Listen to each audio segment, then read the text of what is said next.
Hello everyone, my name is Nicholas, president of the International Relations Society of Concordia University. I'd like to introduce to you all our guest Karim Durand, who is a distinguished diplomat for Peru. She spent years representing Peru around the world, working on everything from building international partnerships to promoting culture. So without further ado, let's get started. So Karim, could you please tell us a bit about yourself and about what you do today? Hello, Nicholas. I'm very privileged to be today with you and talk a little about what I do for my country. I am a member of the Diplomatic Service of Peru. I have been a member since 2000, so it's almost 25 years that I have been serving my country, and now I'm in charge of the cultural promotion of Peru. What inspired you to pursue a career in diplomacy, and how did you get started? Okay, I have to be honest with you. I don't remember when I started thinking about diplomacy. Maybe when I was very, very young, around 8 or 9 years old.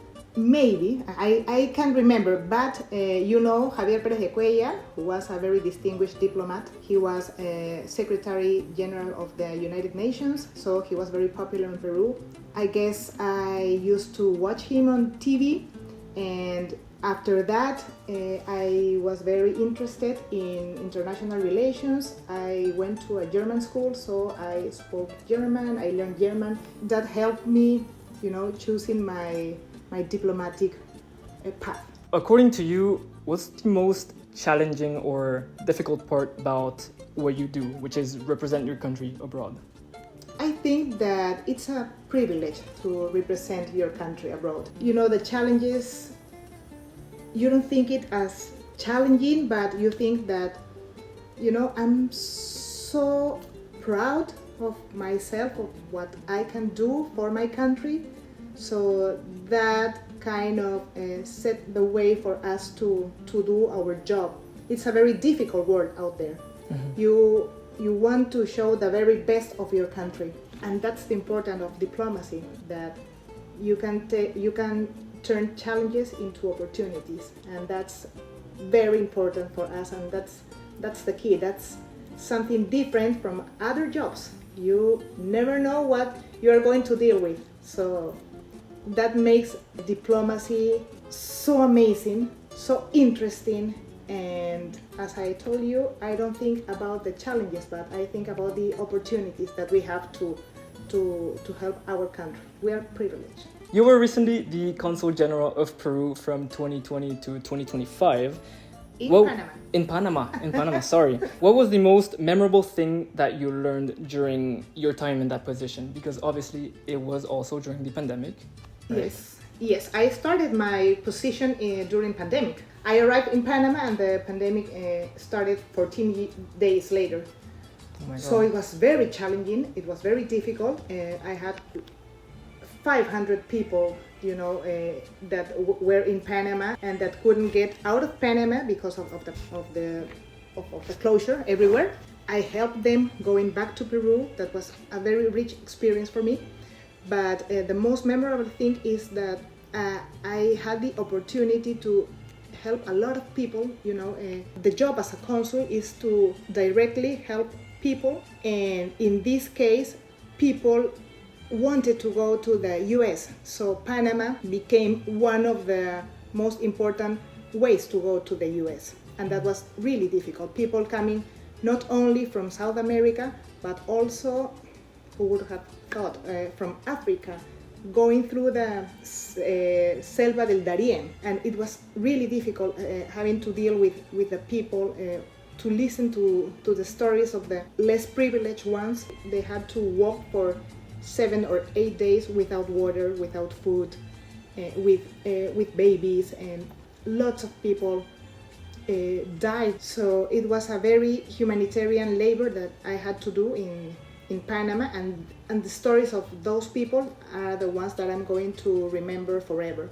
The people that I fortunately could help, and the ones that I saw maybe once or twice, and after that I didn't hear from them, and hopefully they made it to the US, or hopefully they got the opportunity to go back to their countries and and reunite with their families. So, shifting a bit to Peru's culture, how does Peru use culture, its gastronomy, and tourism as tools in diplomacy? Good question.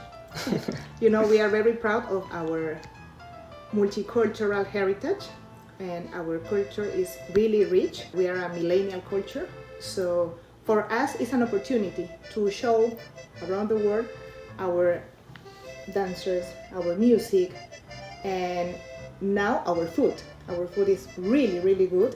It's an opportunity for us to take part in all of these festivals around the world, and every opportunity that we have to show our cultural manifestations, or our food, for us is really good. And this is how we are trying to get known Peru abroad. We are doing a very good job in that. Yes. And also to participate in multilateral tribunes for us. So for us, it's a soft power tool. So we are taking advantage of the cultural expressions and of course of our very famous gastronomy. What misconceptions do people often have about Peru? Whether it's the country, the people, the culture? I like to think that there's no misconception about our country, but you have to be there to get to know the people and to get in touch with all of these different cultural manifestations that we have. So I don't like to talk about misconceptions about the country. Maybe it's because we are maybe not as developed as other countries from the first world. Yes. Maybe there is still poverty, but we are trying to make our way to a better situation. We are in negotiations to become part of the OCDE. I think we have grown a lot in Latin America, and we have to stay positive and try to make our way into a better situation for all of our citizens of Peruvians. Yeah, absolutely. Lastly, I wanted to talk a bit about what personal insight you had and what advice you could give to students and our generation that want to follow a career in international relations or in diplomacy. Focus in what you want to become, not in the opportunities or things that you could have done in another way. And you're going to look at the past and you're going to say, okay, maybe I could have done that better, maybe not. But it doesn't matter, because the only thing that matters is that tomorrow I can do things better. So that's the way of living. Yeah. You're going to make mistakes. I'm going to make mistakes still, It's a long way, but it's a very satisfying one. If you want to live more than a life, choose this career.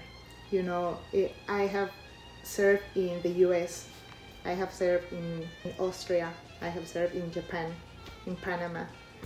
So, the life of a diplomat is amazing. You can have friends all around the world. You get in touch with fabulous people. You live more than a life. So keep working hard because it's worth it. You heard it here. Yes. Well, thank you very much, Karim, for answering all these questions and sitting here with me. It's my pleasure.